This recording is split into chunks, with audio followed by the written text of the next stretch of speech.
तो आज नया चैप्टर शुरू करेंगे हम क्लास 12 का सेकेंड चैप्टर जिसका नाम है इलेक्ट्रोस्टैटिक पोटेंशियल एंड कैपेसिटेंस, जिसे हिंदी में क्या बोलते हैं, स्थिर विद्युत विभव तथा धारिता।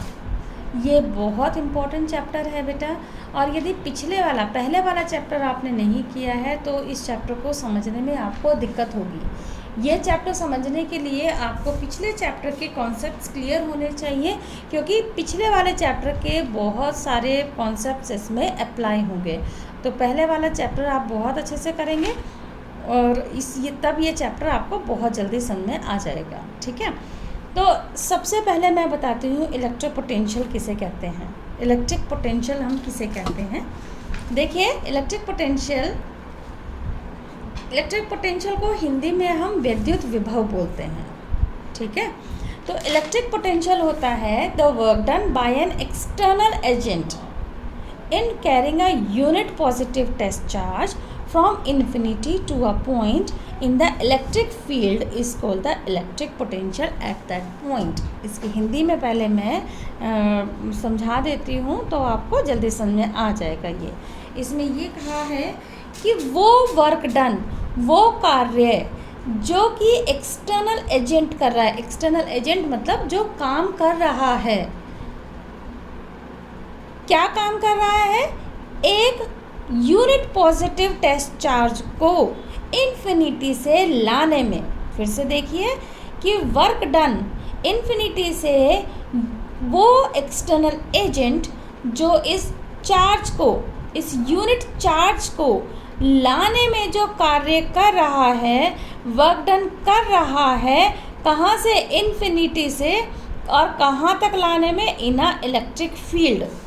उसे हम इलेक्ट्रिक पोटेंशियल कहते हैं उस पॉइंट का। फिर से देख लीजिए कि कोई भी टेस्ट चार्ज हमारा इन्फिनिटी पे रखा हुआ है, तो इस इन्फिनिटी से उस चार्ज को लाने में जो काम किया गया है, क्या काम किया गया है कि इस चार्ज को हम कहाँ पे लेके आए हैं? इलेक्ट्रिक फील्ड में। तो उसे हम इलेक्ट्रिक पोटेंशियल कहते हैं। ठीक है, इसे हम V से लिखते हैं और V is equal to W/Q0 होता है, यानी कि इलेक्ट्रिक पोटेंशियल बराबर वर्क डन कि जो एक्सटर्नल एजेंट है उसने जो कार्य किया बटे जो यूनिट चार्ज को जो लेके आया, उसके बराबर हमारा क्या होता है? इलेक्ट्रिक पोटेंशियल होता है। अब देखिए हम कहाँ पे लेके आए हैं? A पॉइंट पर लेके आए हैं। कहाँ से लेके आए हैं? इन्फिनिटी से लेके आए हैं। तो VA minus V infinity is equal to W external upon Q0। ये W एक्सटर्नल का मतलब एक्सटर्नल जो काम कर रहे हैं, जो एक्सटर्नल एजेंट जो काम कर रहा है, इसलिए लिखा है। ठीक है, अब इन्फिनिटी क्या होता है? हमारा 0 होता है। तो VA इज इक्वल टू कितना आ जाएगा? Work done by external agent upon Q0। और इसकी जो यूनिट होती है इलेक्ट्रिक पोटेंशियल की, वो होती है जूल बटे कूलाम। ठीक है, अब देखिए दूसरी चीज़ हमारी होती है electric potential difference. Electric potential difference क्या होता है? यही होता है, लेकिन अंतर क्या होता है कि जो हमारा पॉजिटिव चार्ज है वो एक पॉइंट से दूसरे पॉइंट तक लाते हैं। देखिए the work done by an external agent in carrying a unit positive charge. इसमें पॉजिटिव चार्ज की बात कही गई है कि जो चार्ज होगा वो कैसा होगा? Positive test charge from one point to another point. कि वो कार्य, वो वर्क डन जो एक्सटर्नल एजेंट कर रहा है, एक पॉजिटिव टेस्ट चार्ज को एक पॉइंट से दूसरे पॉइंट तक लाने में, और कहाँ पे लेकर आया? इलेक्ट्रिक फील्ड में। उसे पोटेंशियल डिफरेंस कहते हैं। ठीक है, इन दोनों पॉइंट्स के बीच का पोटेंशियल डिफरेंस कहते हैं। पोटेंशियल डिफरेंस को हिंदी में हम विभवांतर बोलते हैं। ठीक है, तो ये इसकी डेफिनेशन हो गई। अब इसमें क्या होगा? देखिए जिस पॉइंट पर लेके आते हैं, इस चीज़ को ध्यान से देखना, जिस पॉइंट पर लेके आते हैं उसे पहले लिखते हैं, और जिस पॉइंट से लेकर आते हैं, यानी कि B से लेकर आए थे कहाँ पर? BA तक, तो उसे क्या लिखेंगे? BA minus VB। Potential difference ये कितना हो जाएगा? W एक्सटर्नल कहाँ से आया, B से A तक, तो ये एरो इसलिए बना है अपॉन Q0। ठीक है, तो जो कार्य हुआ है वो किस पे हुआ, पर यूनिट, एक पर यूनिट टेस्ट चार्ज पर हुआ है।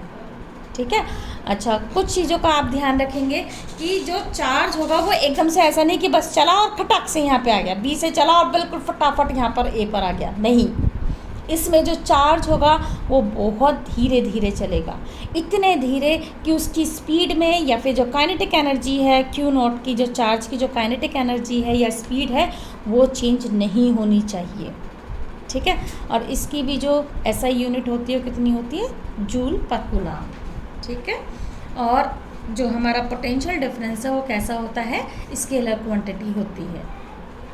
अब कुछ इम्पॉर्टेंट पॉइंट्स हैं वो देख लीजिए एक बार कि W एक्सटर्नल, ये एक्सटर्नल बेटा यहाँ पे आएगा एक्सटर्नल, W फॉर वर्क, जो वर्क डन किया है एक्सटर्नल एजेंट ने वो हमें कंसिडर करना है।